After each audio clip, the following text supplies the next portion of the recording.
आमदार कैलास पाटील नेमके कुणाचे? उद्धव बाळासाहेब ठाकरे शिवसेनेचे की खासदार ओमराजे निंबाळकर यांचे मित्र? हा प्रश्न धाराशिव जिल्ह्यात आता विचारला जातोय. कारण काय? धाराशिवचे 4 नगरसेवक ऑपरेशन लोटस मध्ये बळी न जाता ऑपरेशन टायगर मध्ये विकले गेलेच कसे ऐन वेळेला? काय झालेलं आहे नेमकं? चर्चा धाराशिव जिल्ह्यात नव्हे, महाराष्ट्रात सुरू आहे.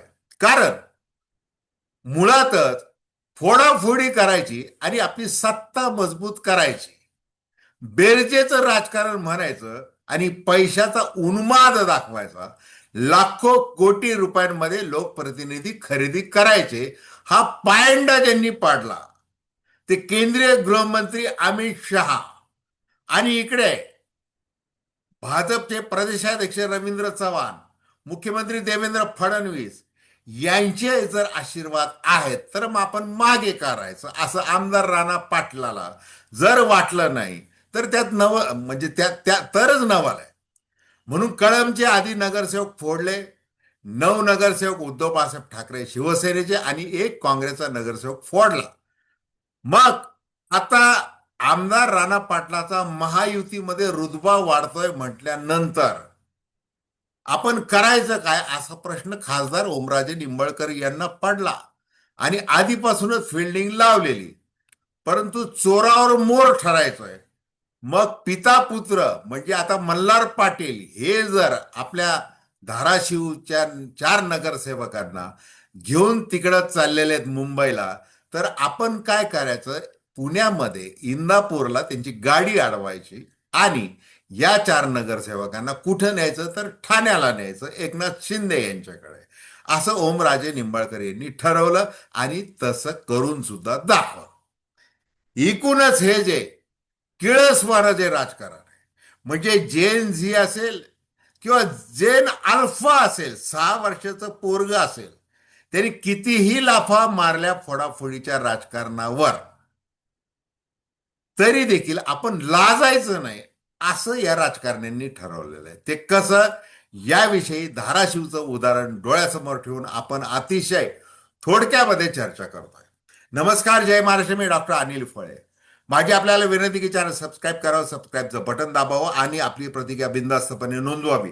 हे बघा, आता आमदार कैलास पाटील म्हणजे उद्धव बाळासाहेब ठाकरे यांचे खास आमदार, म्हणजे त्यांचे मित्र खासदार ओमराजे निंबाळकर जरी 100 कोटी 50 कोटी काय जे कोटीमध्ये विकले गेले, तरी कैलास पाटील मात्र उद्धव ठाकरेंची निष्ठा ही प्रमाण मानून तिथंच राहतील असं महाराष्ट्राने पाहिलं. आणि कैलास पाटलांनी ती निष्ठा त्यावेळेला म्हणजे ते व्यक्त झालेले आहे. म्हणजे जूनमध्ये ज्या वेळेला ओमराजे ऐकत नाही, मग त्यांच्याकडे पाठवण्यात आलं, मातोश्री निरोप देण्यात आला. आमदार वरुण सरदेसाई, आमदार कैलास पाटील हे दोघं जण त्यांना जाऊन भेटले, उद्धव ठाकरेंचा निरोप दिला. नुसता निरोप दिला नाही तर उद्धव ठाकरे यांनी त्यांचं बोलणं करून दिलं वगैरे वगैरे, ते सगळं आपण ऐकलेलं आहे. मग अशा परिस्थितीमध्ये ज्या वेळेला मंत्री महोदय प्रताप सरनाईक असं म्हणतात की ऑपरेशन टायगर 2 मध्ये आमचे कैलास पाटील आहेत वगैरे असं म्हणतात ते. मग ते काय सीसीटीव्ही वगैरे काय, मग कैलास पाटलांनी उत्तर द्यायचं, अहो तुमचा सीसीटीव्ही माझ्यावर पाळत ठेवतो वगैरे वगैरे असं ते म्हणायचं. हे सगळं वरवर दाखवलं जातं. हे सगळं वरवर दाखवलं जातं. प्रत्यक्षात काय अजून वेळ आलेली नाही. म्हणजे कशी खासदार फुटी झाली, 6 व्यवस्थित फोडले, व्यवस्थित ओमप्रकाश बिर्ला मंदिर, 7 स्टार हॉटेल, बालाजीचं दर्शन वगैरे ते सगळं झालं. तसं आता आमदार जर फुटायचे, फोडायचे किंवा काय करायचंय, तर आपण काय केलं पाहिजे? 20 पैकी किती आमदार जाणार वगैरे अजून ते सगळं ठरायचं आहे. पेरणी मात्र झालेली आहे. मग वर सांगायचं, आता तुम्ही धाराशिवचे आमचे 4 नगरसेवक फोडले ना, मग आम्ही आता काय करणार? आम्ही आता न्यायालयात जाणार, त्यांना अपात्र ठरवणार वगैरे वगैरे, आमदार कैलास पाटील बोलायला लागलेले आहेत. परंतु या दोन्ही गटातले जे कार्यकर्ते आहेत त्यांना, त्या कार्यकर्त्यांना, अगदी जवळच्या कार्यकर्त्यांना माहिती आहे आणि त्यांनीच आपल्याला माहिती दिलेली. हे लक्षात ठेवा की ही मैत्री जयवीरूची अजून तुटलेली नाहीये. हे लक्षात घ्या. आणि हे चाललेलं आहे धाराशिव जिल्ह्यामध्ये. बरं, आता हे एक उदाहरण झालं. आमदार काय ते जगजित सिंग राणा पाटील हे जे आहेत ते महापुरुष आहेत राजकारणामधले. म्हणजे त्यांच्या पत्नी या जिल्हा परिषदच्या अध्यक्षा. मग काय विकसित महाराष्ट्र, विकसित धाराशिव 2047, मग त्याचं उद्घाटन, मोठा कार्यक्रम, मग संपर्क मंत्री भारतीय जनता पार्टीचे, ते सुद्धा अमित शहा यांच्या उपस्थितीत भारतीय जनता पार्टीमध्ये एकेकाळ आलेले असे मान खटावचे ते खासमखास जयकुमार गोरे. ते झालं ते कार्यक्रम. आणि मग जिल्हा परिषदेच्या निवडणुकांमध्ये उमेदवारी कोणाला दिली? ती भाजपच्या निष्ठावंतांना नाही दिली, असा आरोप त्यांच्यावर अनेक जण करतात आहे. अनेक गोष्टी आहेत. म्हणजे त्या इतक्या की जसं आता विधान परिषदेचे आमदार बसवराज पाटील यांचा सत्कार, तिथं राणा पाटलाचं कुठं नाव टाकलं गेलं नाही, मात्र उपस्थित होते खासदार ओमराजे निंबाळकर. हे तिथं उपस्थित होते. म्हणजे ज्या वेळेला प्रदेशाध्यक्ष रवींद्र चव्हाण असतील वगैरे ते सगळे जे नेते असतील, यांच्या समोर ज्या वेळेला व्यक्त व्हायला लागतात भारतीय जनता पार्टीचे जुने कार्यकर्ते, त्यांना दाबलं जातं. कुणाकडून? या राणा पाटलांकडून, या आमदाराकडून. आणि मग त्यांना आता प्रश्न पडलेला आहे, आपल्या मुलाला जर आता खासदार करायचं आहे धाराशिव जिल्ह्यामध्ये, म्हणजे ओमराजेचं बघू काय ते महायुतीन वगैरे ते नंतर बघू ते काय करायचं ते, पण आधी त्याला तयार केलं पाहिजे. मग त्याला तयार केलं पाहिजे तर त्याला सगळे पत्ते जुगाराचे कसे पत्ते पिसता आले पाहिजेत नीट. हुकूम कोणाकडे आहे ते सांगता आलं पाहिजे. मग ही जबाबदारी दिली, नगरसेवक तिकडे न्यायला पाहिजे, तिकडे आणायला पाहिजे, गाडीत घातले पाहिजे. त्यांना 50 लाख काय, 1 कोटी काय काय पाहिजे, गटनेता किती मागतोय, आमका किती मागतोय, कोण कसा आहे काय, त्याचा पूर्ण अभ्यास मल्हार पाटलाला करायला लावला. त्यांनी तो व्यवस्थित केला. पण ओमराजे निंबाळकर यांना ते जे आमदार राणा पाटलाचं जे वजन वाढायला लागलं ते नको आहे. मग त्यांनी काय केलं? त्यांनी ह्या धाराशिवचे जे नगरसेवक आहेत, जे 5 नगरसेवक, त्याच्यामधला एक राहिला, त्या 4 जणांना इंदापूरमध्ये इंदापूरमध्ये रोखलं. पुण्याजवळच्या पुणे जिल्ह्यातल्या इंदापूरमध्ये रोखलं आणि त्यांना गाडी घातलं आणि थेट कुठे नेलं? ठाण्याला नेलं. एकनाथ शिंदेच्या उपस्थितीमध्ये प्रवेश दिला. अरे ते 50 लाख देत असतील, 1 कोटी आमच्याकडे डबाल, काय सांगितलं असेल ते.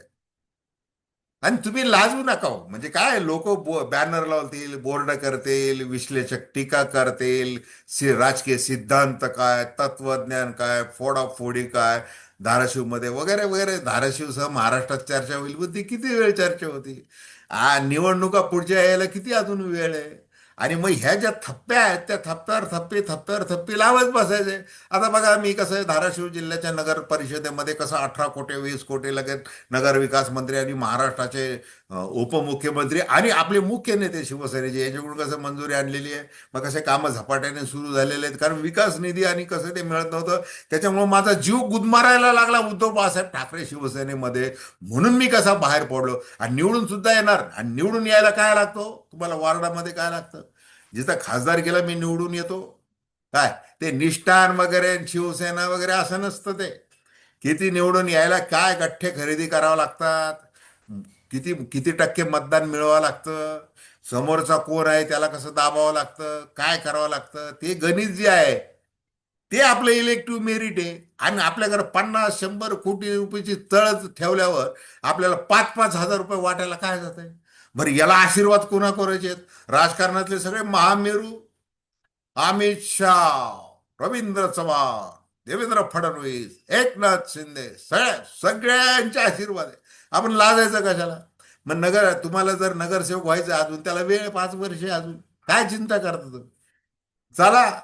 त्याच्यामुळे तत्वज्ञान जे आहे ते बोलायचं, ज्यांना बोलायचं त्यांनी बोलत बसावं. आपण कसं हे करायचं. आता मुळात या दोघांमधलं जे विळ्या भोपळ्याचं सख्य हे आहे त्यांचं नातं, ते का नातं आहे? तर पवनराजे निंबाळकरांची हत्या. आता कोर्टामध्ये हे निर्दोष सुटले, पद्मसिंह पाटील सगळे वगैरे, ते आनंदोत्सव साजरा झाला. बरं, यांना रडू फुटलं. माझा निकाल, ते कोर्टाचा निकाल लागल्यानंतर मी ठरवेन काय करायचं ते, कारण तसा शब्द मला देण्यात आलेला आहे. मग तसं शब्द नंतर ते ज्या वेळेला त्यांच्या विरोधात गेलं, शल्य असं, म्हणजे ती जखम झाली. त्या जखमेपेक्षा कसं आहे, राजकारण मोठं आहे. पैसा पाहिजे, घोडसवारी पाहिजे, हॉर्स ट्रेडिंग पाहिजे. बरं का, हॉर्स रायडिंग आणि हॉर्स ट्रेडिंग पाहिजे, याला महत्व आहे. मग धाराशिव जिल्ह्यातले लोक बोलतील बोलतील, गप गप बसतील. मग आपल्याला हे कसं आहे, तानाजी पाटील काय, हा काय, तो काय, ते काय, ते काय, सगळ्यांची साथ मिळणार आहे. एकनाथ शिंदे आपल्याला सांभाळून घेणार आहे. श्रीकांत शिंदेंनी तर आपल्याला बालाजीचं दर्शन घडवून आणलं, मग ते कसं आहे वगैरे काय. मग ही जी राजकीय सुरक्षितता, हे जे संरक्षण आहे खरं, बाजार आहे बाजार, हा जुगार आहे जुगार. जुगार हा जुगाराप्रमाणेच खेळावा लागतो. तिथं तत्वज्ञान नाही आणावं लागत. मग हे जर आपला मित्र करतोय, मग आमदार कैलास पाटलाला मोह कसा काय आवरणार, असं ते कार्यकर्ते आज तरी बोलतात आहे. आता आमदार कैलास पाटील या व्हिडिओवर म्हणा किंवा त्यांचा खुलासा करतील, ते आपण त्यांचंही म्हणणं सादर करू. त्यांना काय वाटतंय, कसं ते अतिशय अभ्यासू आहेत. सिंचनाचा अभ्यास आहे, शिक्षणाचा अभ्यास आहे, याचा अभ्यास आहे, त्याचा अभ्यास आहे, सगळ्यात प्रश्न विचारतात, तारांकित अतारांकित वगैरे सगळं मस्त बोलतात. पण ज्या वेळेला अशी वेळ येते राजकारण करायची, त्यावेळेला ते कुणाची साथ देणार, हाही प्रश्न विचारला जातोय. कारण की इकडे आता यांच्या काटशहाच्या राणा पाटील आणि ओमराजे यांच्यामध्ये ओमराजेला साथ मिळाली पाहिजे. त्यांचंही वजन वाढलं पाहिजे. नाही तर कळमचे त्यांनी 10 फोडले, तुम्ही काय केलं, तुम्ही हे डाव प्रतिडाव हा राजकारणाचा स्वभाव धर्म आहे. आणि मग ते हे असं चाललेलं आहे. आता थोडक्यामध्ये काय, तुमचं जेन अल्फा, जेन झी, 6 वर्षाचं पोरगा असो किंवा 30 वर्षाचा असो, 20 वर्षाचा, त्यांनी कितीही आपली लाज काढली, कितीही लाफा मारल्या अल्फाने, 6 वर्षाच्या पोराने, तरी आपण फोडाफोडीचं राजकारण थांबवायचं असतं का? अजिबात थांबवायचं नसतं. मग कसं आहे, प्रदेशाध्यक्ष रवींद्र चव्हाण यांच्या उपस्थितीमध्ये कसं आहे, प्रवेश द्यावा लागतो सगळ्या नगरसेवकांना. आपलं जरी बहुमत असलं नगर परिषदेमध्ये, कळम काय धाराशिव काय, तरी आपल्याला कसं पाहिजे, आमची हाव जी आहे ना, हाव ती कधी थांबत नाही. त्याला काही मर्यादा नाही. आमचं पोटच एवढं मोठं आहे, घेरेतार पोट आहे. राजकीय कोठार आमचं भरलेलं पाहिजे. आम्हाला विरोधकच नको, विरोधच नको. कसली आली लोकशाही, फक्त ठोकशाही, माल लगाव माल कमाव, हे आम्ही करतो. आणि हे असं छोट्या छोट्या उदाहरणांमधून दिसतंय. महाराष्ट्रात ते दिसतंय काय घडलेलं आहे, काय घडतंय, आणि आम्ही काय घडवणार आहोत. ही पिढी काही बोंबलत बसेल तर बोंबलत बसेल, आम्ही बाकीचे कार्यक्रम करत बसू. हे असं सगळं चाललेलं आहे. आनंदी आनंद आहे. याच्याबद्दल तुम्हाला काय वाटतं हे अवश्य कमेंट बॉक्समध्ये लिहा. आणि हा व्हिडिओ आवडला असेल तर चॅनल सबस्क्राईब करा. खूप खूप धन्यवाद.